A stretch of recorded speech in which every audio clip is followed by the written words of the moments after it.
Так, қайырлы құрметті оқушылар, өрнектерді ықшамдау сабағымызды әрі қарай жалғастырайық. Енді бізде мынадай есеп берілген екен. Бұл есепті шығару үшін ең бірінші мына жақшаның ішін орындап алуымыз керек бірінші. Бұл жерде бір-біріне ортақ бөлім бересақ, маған а қосу б квадраттан береміз. Ал мынаған а азайту б квадраттан береміз. Сол кезде бізде бөлшектің бөлімі а минус б-ның квадраты және де а плюс б-ның квадраты болады. Үсті дегеніміз а қосылған б-ның квадраты азайтылған а минус б-ның квадраты болып қалады. Енді осы бірінші жақшаны жалғастырайық.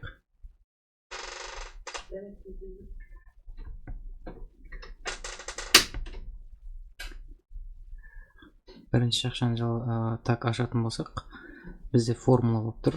Ол а квадрат плюс 2аб қосылған б квадрат азайтылған. Енді мына жердегі формула ашылған кезде а квадрат және де алдындағы минус таңбасына әсер етіп отыруды ұмытпайық. Мысалы, а квадрат шығады. Немесе былай жазсам, а квадрат минус 2аб деп жазылады, и алдындағы минус әсер етіп оған плюс 2аб болады. Және де минус б квадрат деп аласыздар. Негізінде міне былайынан тұрады ғой, көрсетіп жіберсем. Минус 2аб плюс. Мына былай бүйтіп жақшада тұрады. Мына минус мынаған әсер етеді, плюс болып кетеді. Сосын мына минус мынаған әсер етеді, бұл минус болып кетеді деген сөз. Осылай түсініңіздер. Бірден жазғанымыз дұрыс болады. Сол кезде мына жерде а квадрат пен минус а квадрат қысқарады, б квадрат пен минус б квадрат қысқарады. Енді мына екеуін былай жазсақ болады. А минус б, а плюс б. Осы екеуінде квадрат болғандықтан жеке-жеке ортақ квадрат жазамыз. Енді мына теңді мына бөлшектің ортасына жазайық. Егінде 2аб қосу 2аб бар екен, 4аб шығады. Демек, бізде бөлшектің іші, мына екеуінің іші бізде формуланы береді. Ол а квадрат минус в квадрат. Сыртында тағы да квадрат бар. Енді және көбейту дейік. Көбейту деп, мына екінші мынаны жазасақ, ол бізде а квадрат минус в квадрат, осының квадраты деп жазамыз. Мына квадратпен мына екеуі полный қысқарып кетеді, сол кезде 4аб шығады екен. Мына есептің жауабы бізде. Келесі есеп мысалы, бірінші мына жақша тұрғанымен біз бәрібір бірінші мына жақшаны орындайық. Неге десеңіздер, мына жерде жай ғана формуланы ашамыз, одан басқа еш нәрсе де жоқ. Ол дайын тұр десек те болады. Енді мысалы, бірінші мына жақшаны орындайық. Сол кезде бізде жазайық, бір қосылған а плюс x қосылған бір бөлінген. Енді мына а квадрат минус x квадратты ашайық. А минус x және де а плюс x болады. Келесі жақшамыз минус бір бөлінген а минус x. Енді ортақ бөлім береміз. Ортасында плюсі де бар, минусы де бар. Бір бересіздер оған. Мынаған а минус x береміз, ал мынаған а плюс x береміз. Сол кезде бізде бөлшектің алымында а минус x қосылған 1 минус а минус x деген минус x шығады. Енді асты дегеніміз а минус x және де а плюс x болады. Енді мына жерде қысқартатын болсақ, минус а мен плюс а қысқарып, минус x пен жоқ, мына жер кешірім өтінемін, қысқармайды екен. Демек, мына жерімізде бізде былай болады. 1 азайту минус x пен минус x, мынау екеуі бізде минус 2x береді. Ал асты а квадрат минус x квадрат күйінде қалдырайық. Енді екінші дейміз. бірінші жақшаны жазам. А квадрат. Так, а квадрат минус x квадрат. Көбейтілген. Так, мына жақшаны жазайық. 1 минус 2x асты а квадрат минус x квадрат. Енді мына екеуі қысқарады, оны бәріміз біліп тұрмыз. Демек 1 минус 2x қалады деген сөз. Енді келесі есеп бізде. Келесі есеп сәл шамалы ұзақтау болады екен. Енді бірінші біз толық үстін шығарып алайық. Алымын деп. Енді мысалы байқап қарасаңыздар, мына жерде 1 бөлінген x минус y-тің квадраты болып тұр. Қосылған 2 дейміз. Енді мынаның формуласын ашсақ, x минус y, x плюс y болады. X квадрат мына жер, минус y квадрат. Қосылған 1 бөлінген x қосылған y-тің квадраты. Енді бұған біз дұрыс ортақ бөлім беруіміз керек. Байқап қарасаңыздар, мына жерде x минус y-тан 2, мына жерде x минус y-тан 1 ғана. Демек бұған бір x минус y береміз. Және де мына жерде x плюс y-тан 2, мына жерде x плюс y-тан 1. Демек бұған x плюс y береміз тағы.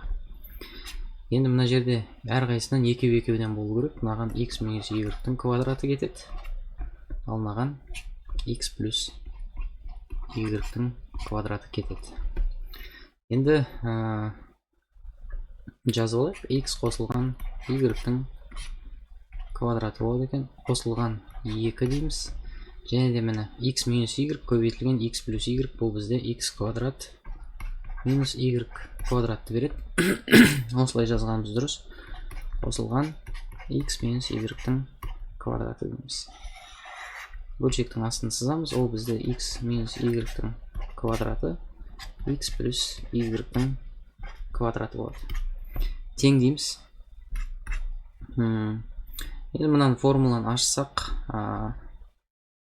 негізі ашпай қойсақ та болады еді. Негізі толық қарай алсақ, мына жерде мына нәрсені көруге болады. Мен қызылмен жазайын. А квадрат плюс 2аб плюс б квадрат. Ол бізде а қосылған б-ның квадраты деп ше. Сол кезде міне мынауымыз бізде а болып тұр. Мынауымыз, то есть былай түсіндірейінші. Мынауымыз бізде а квадрат болып тұр. 2аб мынау болып тұр. И б квадрат мынау болып тұр ғой. Осылай шығарып кете берейін, осылай тез болады. Демек а-ны жазам мен.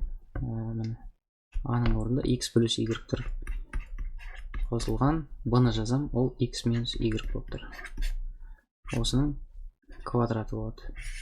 Ал астындағы екеуінде де квадрат болғандықтан x минус y, x плюс y деп алдыңғы есептегідей екеуіне ортақ квадрат жазам.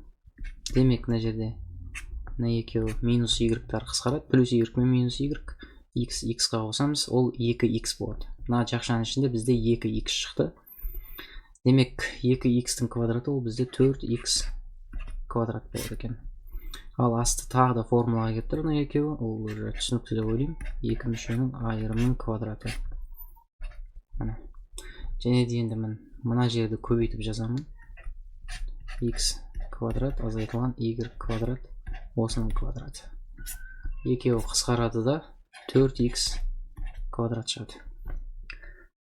Енді бөлшектің астын қарайтын болсақ, тура бөлшектің астында мына жағдай қайтадан қайталанып тұр. Мынаны қазір бір сары цветпен алып көрсетейін сіздерге. Бөлшектің астын жақсылап қарасаңыздар, мына нәрсе шығып тұр сіздерде. Тура осы, демек біз екінші дик сөзі былай болады.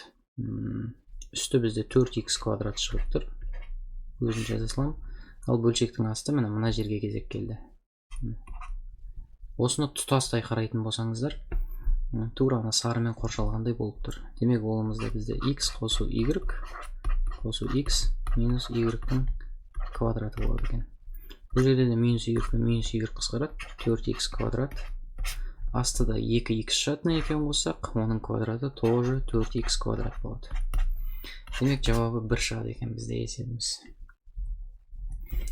Міне құрметті оқушылар, түрі ұзақтау болып көрінгенмен формуланы білсеңіздер, қандай жағдайда формуланы көре алсаңыздар, мен сіздерге бір кеңес айта кетейін. Ең біріншіден формуланы жаттамай бұндай есепке кірісудің қажеті жоқ. Себебі неге десеңіздер, біреу түсіндірсе де, оны мұғалім түсіндірсе де, оны миларыңызға кірмейді, ол бәрібір де. Сіздер бірінші формула жаттаңыздар, одан кейін формуланы өзінің бір жаттау әдістері болады. Формула қалай шыққаны туралы. Соны қолданыңыздар. Оңай сабақтарда бар. Және де формуланы есепте қолданып үйрену керек. Мысалы, мынау формуланы есепте өте әдемі қолданып жатырық қазір. Сол сияқты осыларды қолданып білсеңіздер, есепті шығару өзімен өзі шығатын болады есеп жай. Өздеріңізде байқамай қаласыздар. Ал енді назарларыңызға көп рахмет. Келесі кездескенше сау болыңыздар.